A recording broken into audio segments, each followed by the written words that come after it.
প্রধান নির্বাচন কমিশনার সিসিএএমএম নাসির উদ্দিন সহ অন্যান্য নির্বাচন কমিশনারের সঙ্গে বৈঠক করেছে বাংলাদেশ জামায়াতে ইসলামীর ৬ সদস্যের প্রতিনিধি দল।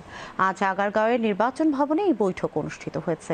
বৈঠক শেষে জামায়াতে ইসলামের সেক্রেটারি জেনারেল মিয়া গোলাম পরোয়ার সাংবাদিকদের ব্রিফিংয়ে বলেন, সংস্কার ছাড়া সুষ্ঠু নির্বাচন সম্ভব নয়।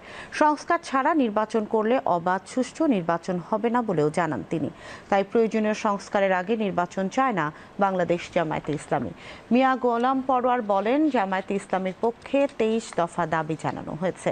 তিনি বলেন, জনগণের চাওয়ার ভিত্তিতেই জাতীয় নির্বাচনের আগে স্থানীয় সরকার নির্বাচন চায় জামাত।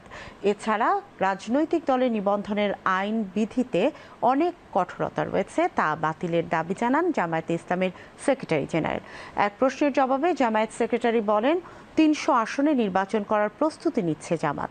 প্রার্থী চূড়ান্ত করা হয়েছে। বর্তমানে বাংলাদেশ জামায়াতের নিবন্ধনের বিষয় আদালতে পেন্ডিং আছে। তিনি আশা প্রকাশ করেন, জামায়াত ন্যায় বিচার পাবে এবং দাঁড়িপাল্লা প্রতীক পাবে।